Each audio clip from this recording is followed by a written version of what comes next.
বিসমিল্লাহির রহমানির রহিম। আসসালামু আলাইকুম। এটা হলো সুস্বাদু ডিম পুরি, ডিম দিয়ে বানানো হয়েছে বাচ্চাদের জন্য। আর আপনাদের সাথে শেয়ার করতেছি, আপনারা ওরকম সুস্বাদু ডিম দিয়ে পুরি বানিয়ে খাবেন। আর আমার ফুল ভিডিওটা আপনারা দেখবেন, না টেনে।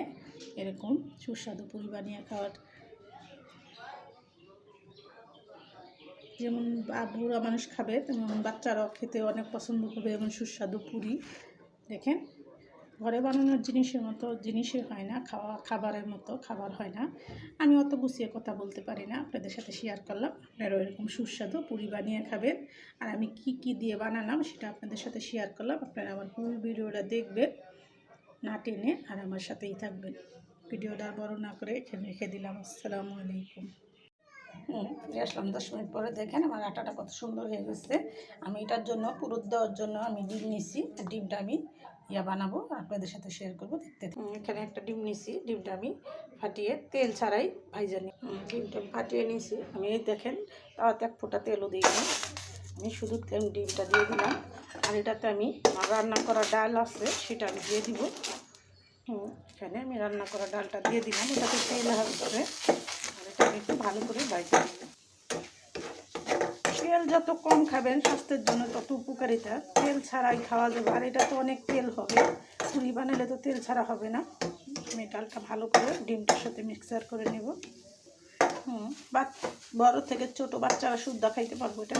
এটাতে একটু মরিচও দিই নেই আমি, তাই একটু ডালে জাস্ট একটু ডাল মরিচ ছিল সেটাই।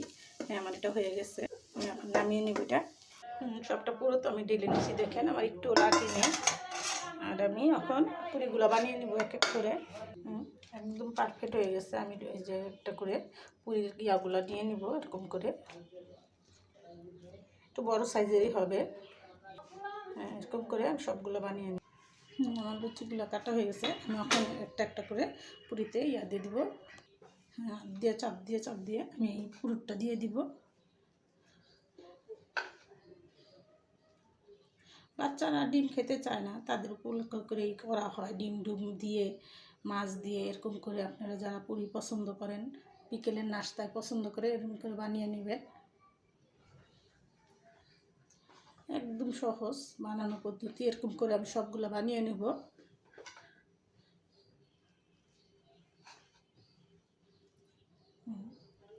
ঘরোয়াভাবে নাস্তা যেটা তৈরি করেন, খেতেও সুস্বাদু, মনে একটা তৃপ্তি পাওয়া যায়। এরকম করে আমি সবগুলো বানিয়ে নেব। আমার এগুলো সাইজ করা হয়ে গেছে। আমি এখন একটা একটা করে বেলে নেব।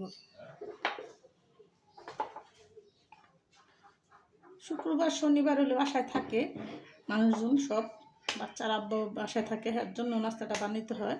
এই যে এরকম করে আমি সবগুলো বানিয়ে নেব। আপনারাও এরকম সাইজ করে যেরকম বানান সেরকম করে বানিয়ে। পুরিগুলো আমার বানানো হয়ে গেছে। আমি ওখানে এক এক করে ভেজে নেব। আমি তেলটা আগেই চুলায় দিয়ে দিছিলাম, একদম কম আঁচে। আমি একদম সবসময় চুলার কম দিয়ে রান্না করি। আর আপনাদের সবসময় সতর্কবাণী দিয়ে থাকি, সবসময় চুলার আঁচ কমিয়ে রান্না করবেন। দুর্ঘটনা এড়িয়ে চলবেন, বেঁচে যাবে হাজার হাজার জীবন, বেঁচে যাবে লাখ লাখ টাকা। চুলা থেকে একটু দূরে সরে রান্না করবেন। আমার এই সতর্কবাণী অবশ্যই মেনে চলবেন। দেখেন একদম ফুলে উঠতেছে। আমার চুলার আঁচ সবসময় কমিয়ে রাখি, কমিয়ে রান্না করি। আর সব কিছুতে আমি চুলার আঁচ কমিয়ে দিই। দেখেন কত সুন্দর ফুলে উঠছে। এখন আরেকটা দিয়ে দিব। প্রথমটা ভাজা হইতে একটু সময় লাগে। আর এটা হয়ে গেছে, আমি এটা দিয়ে নেব।